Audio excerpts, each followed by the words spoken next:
Bienvenidos al podcast de Comunicando Vida, donde buscamos la verdad y encontramos libertad. Hoy queremos tratar el tema de la tricotilomanía y nos vamos a centrar en un punto. ¿Qué es la tricotilomanía y cómo empezó? ¿Por qué digo cómo empezó? Porque yo misma sufrí tricotilomanía durante 19 años. Es un proceso difícil. Es la primera vez que tomé esta decisión, no de hablarlo, porque lo he hablado en otras ocasiones, pero sí de querer mostrároslo a través de este podcast para que podáis ver cuál fue mi proceso. ¿Fue duro? Sí. ¿Pero merece la pena estar aquí hoy con vosotros y contaros esto? Sí. Antes de comenzar esta aventura, antes de adentrarnos en este punto, vamos a ponernos de acuerdo. Quiero que entendáis, cuando yo hablo de víctimas, me voy a referir a las personas que hemos sufrido o que están sufriendo ahora la tricotilomanía. Víctimas de la tricotilomanía. ¿Por qué?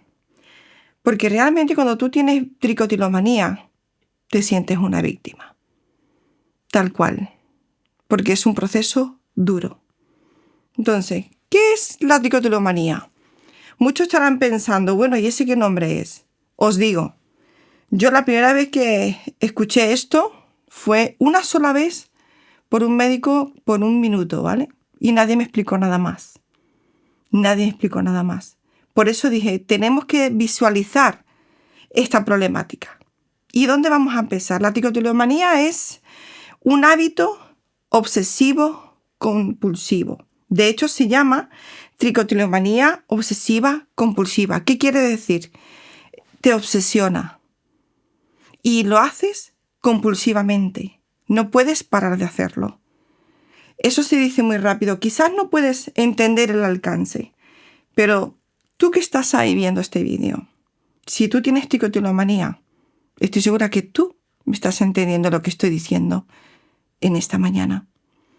Algo que me pareció muy importante era, tengo mucho que contar. Por eso decidimos hacer 4 capítulos. Y en estos 4 capítulos os vamos a ir desmontando cómo llegué hasta el día de hoy. Cómo llegué a poder tomar esta decisión de contar mi historia. Cómo llegué a poder ser libre de la tricotilomanía. Ahora que conocemos un poquito más, ¿qué significa la tricotilomanía? A veces pensamos que es solamente arrancar el pelo de la cabeza, pero no es así. Hay personas que se arrancan el pelo de las cejas, las pestañas, pelo púbico. En mi caso, yo solamente arrancaba el pelo de la cabeza. Digo solamente y con eso ya tuve más que suficiente. Para que os hagáis una idea, yo perdí completamente el pelo de mi cabeza. Lo que estáis viendo aquí, para mí esto es un milagro de Dios, ¿vale? Porque estuve 19 años arrancando el pelo de raíz. 19 años autoagrediéndome. 19 años sintiendo una serie de emociones y en un punto en el cual ni yo me entendía. No quiero ni pensar cómo se sienten las familias, que hablaremos un poquito de eso. Porque algo que vi muy necesario a la hora de hablar de este tema no es solamente poder ayudar a las víctimas de la tricotilomanía, sino también a sus familias. Porque éstas sufren y sufren muchísimo. Sufren muchísimo. Yo empecé arrancando el pelo de esta parte de aquí. Por eso no os he presentado, pero yo le hemos puesto Susanita, ¿vale? Yo empecé arrancando el pelo de esta parte de aquí. ¿Por qué de esta parte de aquí? Los que hemos tenido tricotilomanía, uno diría, bueno, pues a lo mejor vas arrancando de varias partes y no se nota. Pero no funciona así. Empiezas a arrancar de un sitio hasta que llega un punto en que pierdes todo el pelo de esa parte y vas buscando otro sitio y empiezas a arrancar el pelo de otro sitio. En mi caso, en particular, yo arrancaba el pelo en el lateral izquierdo, sobre todo, luego empecé la parte de arriba y luego empecé en el lateral derecho. La parte de atrás de la nuca nunca la toqué. Pero bueno, no hizo falta, daba igual. Yo perdí todo el pelo de la cabeza, por lo tanto tuve que rapar esto. Os lo he sintetizado en 3 segundos. Pero esto fue un sufrimiento de 19 años. ¿Merece la pena que hoy esté aquí con vosotros hablando? Sí, la merece. Porque sé lo que sufre una persona que ha tenido tricotilomanía. Sé lo que sufren las familias cuando ven a un ser querido que tiene tricotilomanía. Por lo tanto, sí que lo merece. ¿Cómo arrancaba el pelo? Y seguro que tú que me estás viendo, si no tienes tricotilomanía, seguro que estarás pensando, ¿y no te dolía? No, no me dolía. ¿Por qué no me dolía? Porque el dolor emocional era más fuerte. Explicaré un poquito más cómo funciona la tricotilomanía, pero de ahí parte. Yo cogía el pelo desde la raíz. Lo cogía desde la parte más próxima a la cabeza y arrancaba el pelo. Por consiguiente, la raíz salía. En mi caso personal, lo que yo hacía era morder esa raíz. Imaginaros, 19 años mordiendo la raíz, mis dientes quedaron completamente desgastados y mis mandíbulas dañadas. Hay otras personas que en vez de solamente arrancar el pelo, lo que hacen es comer el pelo entero. Muerden la raíz y al final comen todo el pelo. ¿Por qué es un problema? Porque esto luego te va a afectar en tu estómago. Entonces, si tú que estás ahí me estás escuchando, si tú haces esto, te digo, no solamente afecta a la pérdida de tu cabello, sino afecta también a tu salud. ¿Por qué? Porque es como los gatos, ¿no? Cuando se les forma esa bola de pelo y no lo pueden ingerir, eso luego tienen que vomitarlo. Nosotros no estamos hechos para eso. Por lo tanto, es complicado. Es complicado. Y así empecé yo. Yo empecé mordiendo la raíz y el resto del pelo lo tiraba al suelo y sabía cómo esconderlo. Sabía cómo esconderlo. Este es un trastorno normalmente desconocido. ¿Y por qué es desconocido? Porque es vergonzoso. Yo hubo un tiempo, aunque yo había perdido todo el pelo, lo seguía encubriendo, lo seguía escondiendo. Mucha gente no sabía qué es lo que sucedía conmigo y estoy seguro que a tu alrededor tú tienes conocidos que se arrancan el pelo y tú no lo detectas, porque nos volvemos camaleónicos. Sabemos cómo hacer para esconderlo, para que nadie pueda detectarlo. Pero te digo, vivir de esa manera cansa. Te quita una energía que no te puedes ni imaginar. Te agota física, emocional y espiritualmente. Te pasa factura. Porque pasas a sentir que tienes doble vida, que realmente nadie te conoce. Empiezas a sentirte un bicho raro, porque haces algo que es que no tiene lógica. Al día de hoy, los médicos no saben por qué viene y tampoco saben cómo se va. Solo tengo en claro una cosa, que a lo mejor te pueden decir el nombre como me pasó a mí. A mí me decían, bueno, tienes tricotilomanía obsesiva compulsiva. Solamente tricotilomanía. Obsesiva compulsiva lo descubrí después. Tricotilomanía. Y eso se me quedó. Ya os contaré cómo llegué hasta el médico. Pero estuve así muchos, muchos años. ¿Cómo empezó? Yo empecé con 9 años.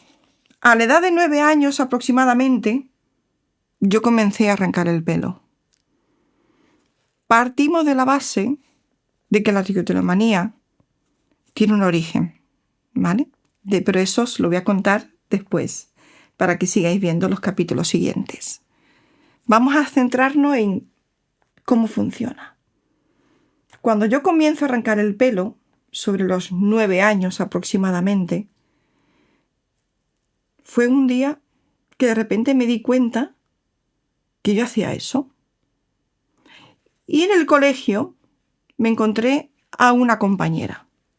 Esta compañera ya se arrancaba el pelo. Y me acerqué a ella y me acuerdo perfectamente como si tuviera esa imagen grabada en mi cabeza, pues yo con esos 9, 10 años, hablando con esa chica, preguntándole por qué lo hacía. Yo eso sí, con cara de, ay, que yo quién me interesa saber por qué lo haces y cómo y qué te llevó a hacerlo. Parecería que yo estaba preguntándome o preocupándome por ella, pero la realidad era otra. La realidad es que yo quería que ella me diera una respuesta para dármela a mí misma. Porque solo sabía que estaba haciendo algo que me estaba dañando, estaba haciendo algo a escondida de todo el mundo, porque ni mi familia sabía en ese tiempo, y estaba haciendo algo que me estaba autodestruyendo.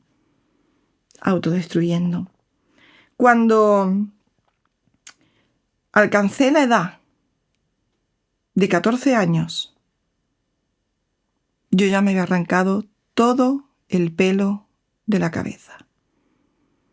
Imaginaros, empezamos desde el principio, ¿no? Cuando tú haces algo tan raro, porque es un comportamiento tan destructivo y tan raro, cuando haces algo tan raro, ni tú lo entiendes. Mucho menos lo entienden los que están alrededor tuya. No lo pueden entender. Pero hacer algo así, que además físicamente es muy evidente que a los demás se dan cuenta de lo que está pasando, eso te vuelve vulnerable. ¿Por qué vulnerable? Mi autoestima cayó en picado. Empecé a tener dificultad para hablar porque era tal la baja autoestima que yo tenía, era tal la vergüenza que yo sentía de mí misma, que eso me impedía prácticamente casi decir mi nombre. Empecé a tartamudear. Empecé a sentir que lo que yo tuviera que decir no era importante. Y no quería opinar nada, ni quería llamar la atención para que nadie se acercara a mí y me dijera, ¿y a ti qué te pasa? ¿Qué te pasa en el pelo? Entonces, prácticamente lo que hice fue aislarme en mi mundo interior. Te aíslas porque no tienes una respuesta. Te sientes un bicho raro. Si alguien tiene una enfermedad, bueno, es que le ha venido una enfermedad. Si a alguien le dan una paliza, bueno, es que le han dado una paliza. Pero en este caso, es que tú eres tu peor enemigo. ¿Qué hacemos con eso? Cuando tú eres tu peor enemigo. ¿Cómo podemos combatir contra eso? No hay forma. No hay forma. Entonces empiezas a crearte, y hablamos con 9 añitos. Normalmente la tricotilomanía suele comenzar con esos años, ¿no? En la edad muy, muy jovencitos. 7, 8, 9 años. En mi caso, por ahí más o menos, porque no tengo mucho recuerdo, pero haciendo cálculos y viendo, sé que fue después de mi comunión. Porque en mi comunión, como podréis ver en las imágenes, en mi comunión yo tenía mi pelo largo.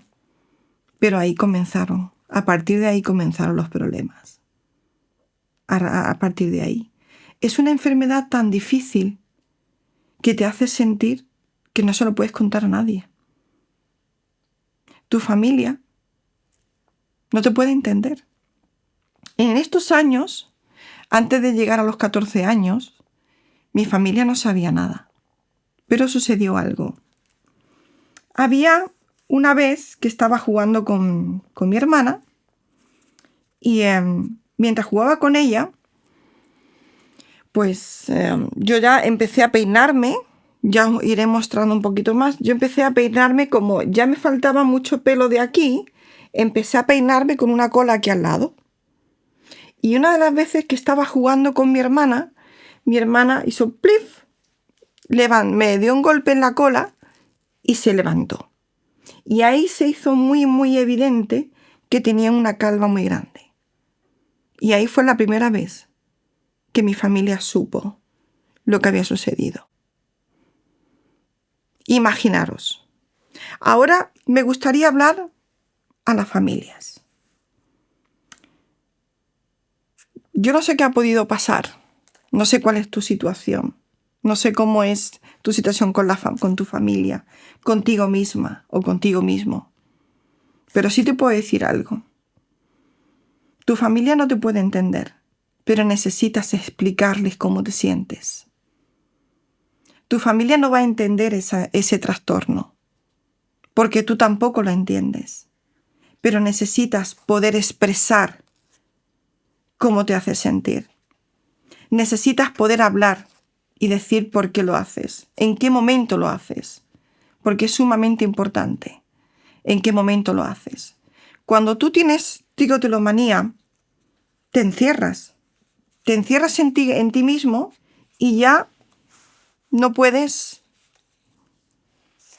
hablar con nadie, porque te haces sentir que eres inútil. Cuando yo le cuento, mi hermana descubre lo que está sucediendo, ahí habla con mi familia. Y ahí es cuando empieza mi familia a entender. Y empiezan a preguntarme, ¿qué está pasando? Empiezan a llevarme a un médico, me llevan a otro médico, me llevan a otro médico. Y ahora voy a hacer un pequeño paréntesis y quiero dirigirme a los profesionales de la salud. Si veis un caso como este, escuchad bien a los menores, por favor. Atended a las familias, pero cuidado con lo que decís. Uno de las conclusiones a lo cual llegaron algunos psicólogos, ¿vale? Una de las conclusiones que llegaron era que yo tenía celos de mi hermana. Y esos celos es lo que me llevó a arrancarme el pelo para llamar la atención. Nada más lejos de la realidad. Nada más lejos de la realidad. Ninguna persona quiere exponerse a arrancar el pelo.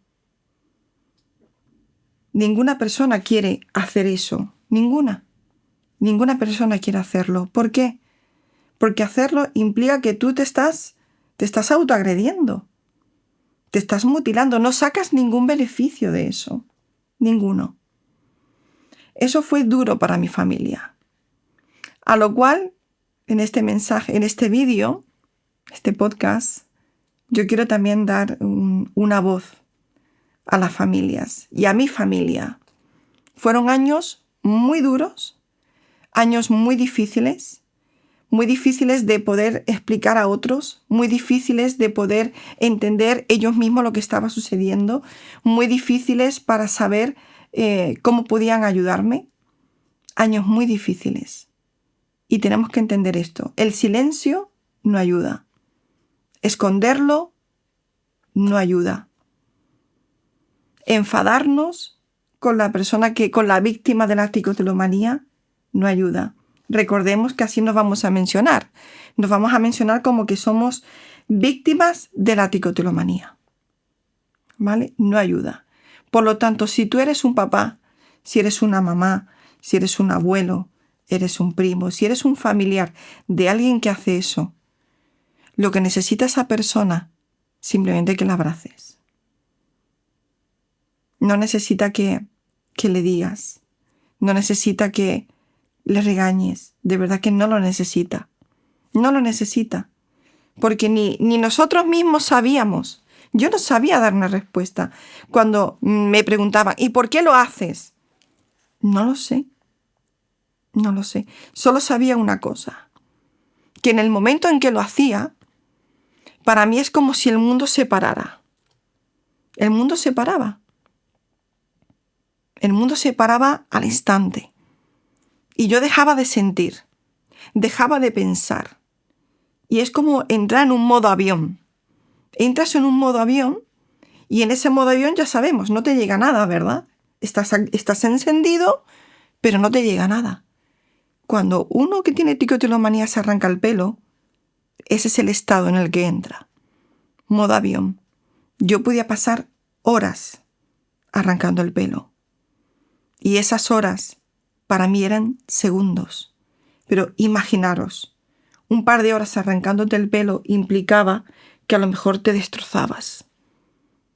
Y cuando después conseguías salir, que al principio era muy difícil, porque para poder parar tenía que haber algo externo.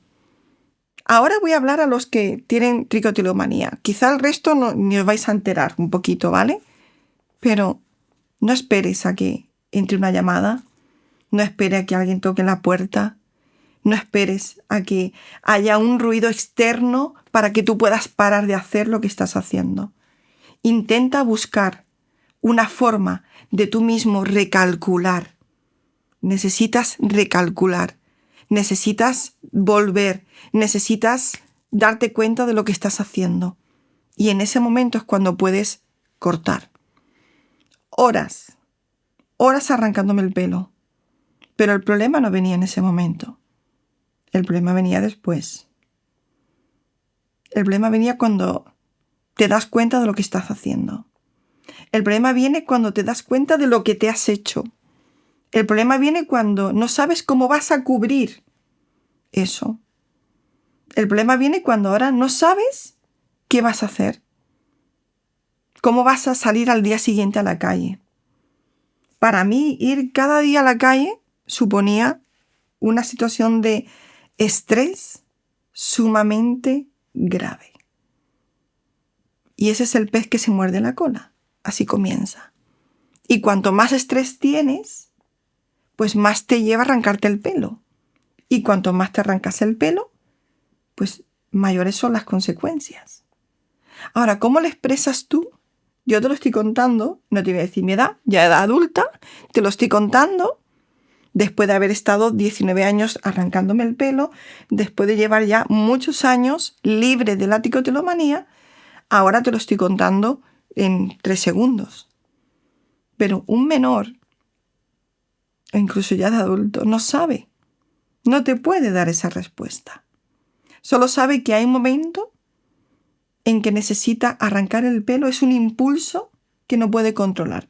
Por eso es obsesiva compulsiva. Es un hábito que está fuera de tu control en ese momento. Y lo haces compulsivamente. Entonces, cuando tu familia te pregunte, ahora te habla a ti. No te enfades. Tienes que entender que tu familia no sabe. Tu familia no sabe qué nombre ponerle, igual que tú tampoco. Entonces, no te enfades con tu familia si te preguntan. Algo que para mí fue difícil era el sentir que yo misma me aislaba más. Como yo no me entendía, mi familia sentía que no podían entenderme. Los médicos tampoco me ayudaban. Yo sentía que cada vez me aislaba más. Yo me sentía como si estuviera así en una jaula, metida dentro de una jaula, sin saber cómo salir de ahí.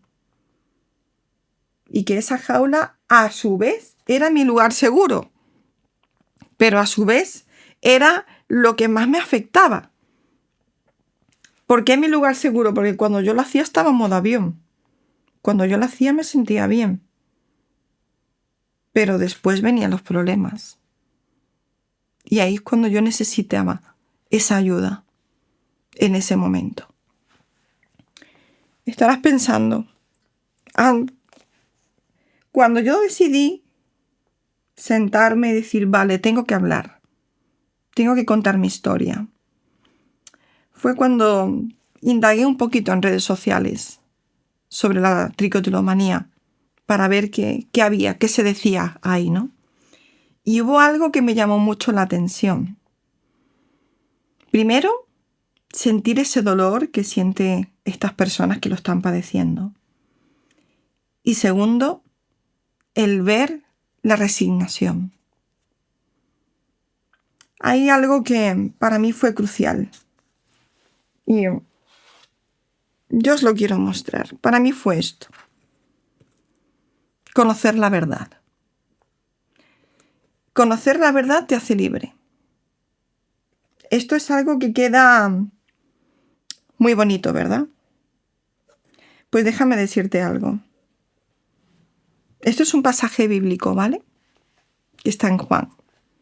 Al final del vídeo os voy a dejar una referencia con algunos pasajes bíblicos. ¿Por qué digo esto? Porque para mí la única forma que yo tuve de salir de ahí fue a través de la palabra. Fue a través de la ayuda que yo tuve personal con Dios. Y no soy de esas religiosas que van, no, entendedme, no voy a ese punto. Pero yo tengo que reconocer que conocer la verdad me hizo libre. La primera verdad que me hizo libre fue conocer a Jesús realmente, ¿vale? Yo he crecido en un país católico y era católica practicante, pero sabía de Jesús, pero no conocía a Jesús. Esta situación me llevó a buscar, porque era o una solución o yo acababa quitándome la vida. Porque era tan doloroso. Es que no os podéis hacer una idea. No hace falta que nadie se meta contigo. No hace falta que alguien te señale. No hace falta que alguien te diga cómo estás. Porque sucedía, ¿vale? Imaginaros, 14 años y yo iba completamente calva, tartamudeando, incapaz de levantar la vista y mirarte a los ojos, incapaz de hablar, incapaz de decir algo para que no se me viera que estoy ahí, porque si se me ve que estoy ahí, voy a hacer el centro de atención. Esa era yo, con 14 años. ¿Vale? Entonces yo decía, ¿para qué estoy aquí? Mejor ojalá me quitara de en medio. Pero gracias a Dios que eso no pasó. Y ahí fue. Conocer la verdad. Mi primera verdad en mi vida fue Jesús. Y la segunda verdad fue conocer mi historia. No sé cuál es tu historia, no sé qué has podido vivir tú, pero te digo que si tú quieres salir de la tricotilomanía, hay que ponerse las gafas y mirar un poquito atrás. Y ir al pasado. Y ver qué ha sucedido. Porque habrá cosas que tenemos que trabajar. Habrá cosas que tenemos que contar. Habrá cosas que tenemos que conocer. La verdad. ¿Para qué? Para poder ser libres. Y para mí este fue el primer paso. Este fue el primer paso que yo di para poder ser libre. No os quiero hacer spoiler del último capítulo, pero os tengo que contar un poquito. Esto no fue un día que yo decidí, me levanto y ya está. Tuve que hacer un trabajo. Ahora, ¿qué sucede con las personas que tenemos tricotilomanía? Sucede que te vuelves un blanco fácil. Y más en mis tiempos y pico de años atrás, en el colegio, bueno, el bullying ha existido toda la vida, ¿vale? Y seguirá existiendo por los siglos de los siglos, vamos. Pero os digo, yo era víctima de ser señalada, ser rechazada, porque en muchos casos muchos pensaban que estaba enferma. Yo era víctima de la habladuría, era víctima de, ir a decirle algo a esta que siempre estaba sola, porque no confías en nadie, o piensas que no eres digna para nadie, entonces te aíslas. Y eres un blanco fácil. ¿Un blanco fácil para qué? Para ser perseguida, para ser acosada, para ser abusada. Eres un blanco fácil para todo. Por lo tanto, tienes un porcentaje mayor de ser víctima de otro tipo de situaciones, porque te sientes completamente vulnerable. Así nos sentimos las personas que tenemos tricotilomanía. Nos sentimos vulnerables, porque somos los primeros que nosotros mismos no confiamos en nosotros mismos. Vamos a ver, si no soy capaz de controlar arrancarme el pelo. Imaginaros, yo era muy dura conmigo misma, muy, muy dura. No hacía falta que los demás fueran dura conmigo. Yo era muy dura conmigo misma. Pero os digo, ¿mereció la pena conocer la verdad? Sí. ¿Mereció la pena pararme y mirar atrás qué había pasado? Sí. Mereció la pena. Ahora, quiero dirigirme por un segundo a las víctimas de la tricotilomanía. Yo quiero decirte que sepas que la tricotilomanía no te define, ¿vale? No te define. No eres tú. Eso es como si dijéramos, bueno, que lo que define a un alcohólico es que es alcohólico. No. Una parte, sí, tienes una situación de alcoholismo, pero tú eres mucho más que el alcoholismo. Pues esto es lo mismo. Que tú tengas tricotilomanía no te define. Cuando yo entré en las redes sociales y viendo algunos vídeos, lo que más me dolía era escuchar a personas que tienen tricotilomanía y decir, bueno, yo me acepto que soy así. Eso es triste y es duro, porque no es el diseño de Dios. O sea, yo no creo que estoy en este mundo para lograr pasar un día sin arrancarme el pelo. Yo sé que tú me entiendes lo que estoy diciendo. Si tienes tricotilomanía. Tu objetivo en el mundo no puede ser que pase un día intentando no arrancarte el pelo. No. Tenemos mucho más que eso. Mucho más que dar. Por lo tanto, la tricotilomanía no te define. No eres tú. No eres tú. Es un hábito aprendido que se puede desaprender. Grábate esto, por favor. Es un hábito que aprendiste. Un hábito que por X motivo, a saber cada cual lo que ha visto, un día te tiras del pelo y te sientes que entras en modo avión. Modo avión, no sientes nada, no piensas nada, entras en modo nada, ¿vale? Y modo avión a veces es muy cómodo, porque ya nada te duele. Y cuando te arrancas el pelo, entras en modo avión. Hasta que llega un punto en que ya no lo puedes parar. Empiezas a hacerlo y más, y más, y más, y más. Hasta que al final ese modo avión se vuelve un hábito completamente destructivo en tu vida. Te digo, al igual que lo aprendiste, lo puedes desaprender. Digo desaprender, no olvidarlo, que es diferente. Yo me acuerdo perfectamente cómo yo cogía la raíz, cómo yo tiraba, cómo lo hacía de una manera en que ese pequeño dolor, ese dolor que sientes en cierta medida, es un dolor necesario, porque hace que toda tu atención se centre ahí. Mientras estoy tirándome del pelo, no estoy sintiendo el dolor que siento en mi alma, en mi corazón. No siento ansiedad, no siento nada, porque entro en modo nada, entro en modo avión. Por lo tanto, tenlo presente. Si lo aprendiste, lo puedes desaprender. No olvidar, pero sí desaprender. Necesitas trabajarlo. ¿Pero merece la pena? Sí, merece la pena. Como verás, ya no tartamudeo. Pero eso fue un proceso.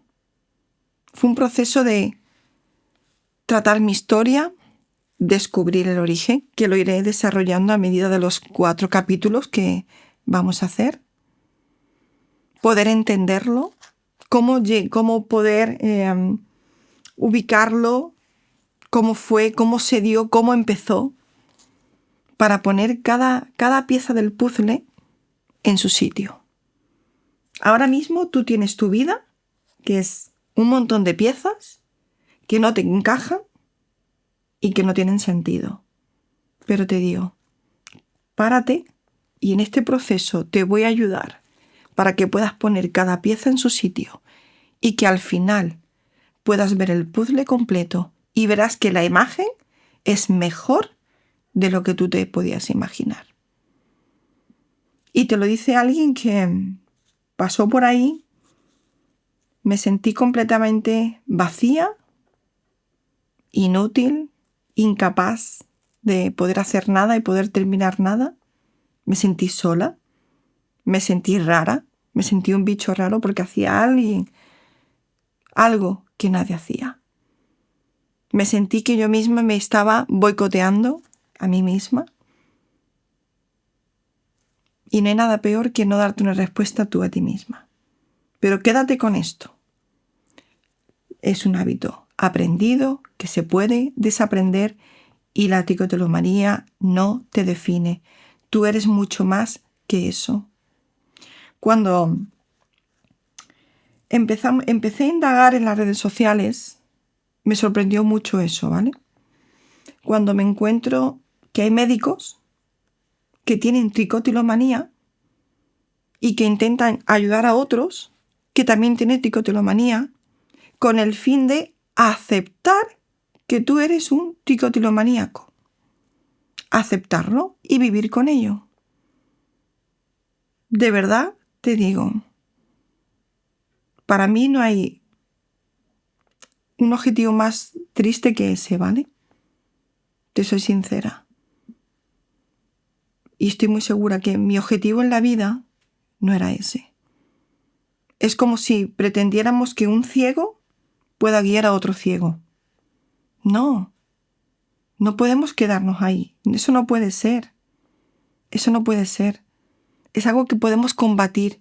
Es algo que tuvo un inicio y si tuvo un inicio puede tener un fin.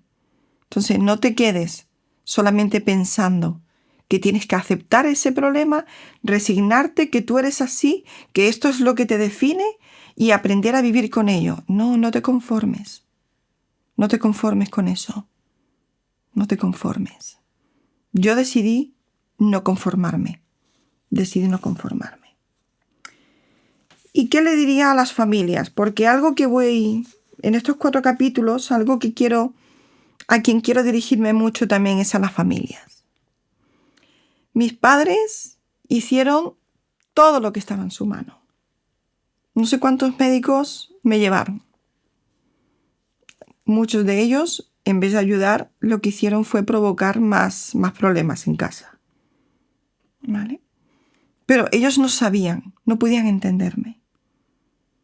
Ahora quiero hablar a vosotros, a los familiares, a los que estáis con estas personas que se están mutilando y no podéis entender.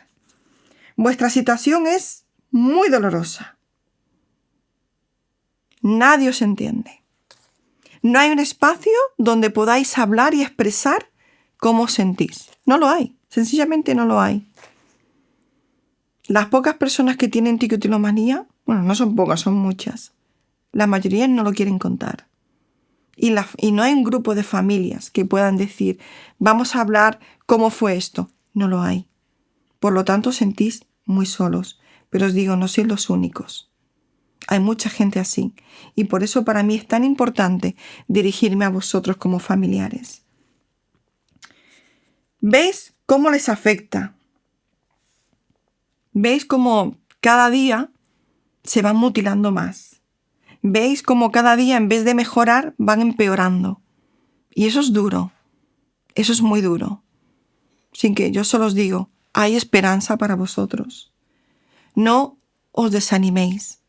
Pero 2 cosas muy importantes. Muy, muy importantes. La primera es que entendáis que ellos no quieren hacerlo.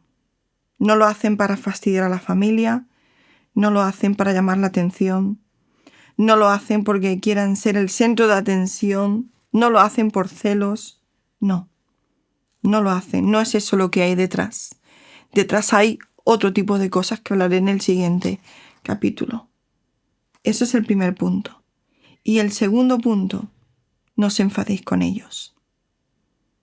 Si ves que tu hijo, tu hija, tu familiar, esa noche se ha machacado, esa noche, a la mañana siguiente cuando tú lo ves, se ha destrozado, no te enfades con él. No necesita que te enfades. Necesita solo que lo abraces. Que le digas que no estás solo. Que le hagas entender que no la entiendes, pero que lo apoyas. Es difícil, muy difícil, pero merece la pena. Merece la pena. Ojalá mis padres hubieran tenido un vídeo que pudieran ver, alguien con quien pudieran hablar, para que les explicaran algunas cosas de las que yo os quiero explicar. porque hubiera sido mucho más fácil para ellos. Y esto es como algo que va girando, ¿no? Si es más fácil para ellos, ellos son de ayuda para vosotros. Esto es así. Esto es así. Porque a veces los familiares van a dar pasos, van a hacer cosas pensando que es lo mejor, que a lo mejor no lo es. Pero tenemos que entender algo, no lo hacen por maldad. Lo hacen porque no saben qué hacer. No saben qué hacer. Entonces solo os digo, ¿no estáis solos? Espero que estos vídeos os sean de ayuda y espero que podáis encontrar algunas palabras, un poquito de consuelo, tanto a vosotros como víctimas de la tricotilomanía, como a vuestros familiares, ¿no? Como a los familiares que nos estén viendo en esta mañana. Y en el próximo episodio os voy a hablar sobre cómo llevaba a cabo la tricotilomanía y cómo lo escondía. Porque quise separarlo en distintos bloques, porque esto es un tema tan profundo y tan desconocido que a veces doy por hecho de que todo el mundo lo entiende, pero no es así.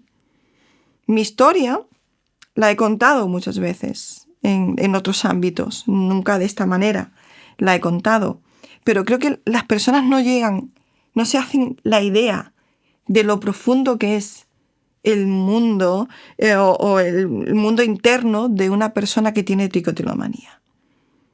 La mayoría ni se imagina. Es un mundo muy profundo y desconocido, tanto para la víctima como para las familias. Por eso decidí hacerlo por separado, paso por paso. Espero que os haya resultado interesante lo que hasta aquí hoy os comparto. Y si te gustó este podcast, síguenos para no perderte ningún episodio. Gracias por estar ahí y quiero que recuerdes algo. Tu pasado no determina tu futuro.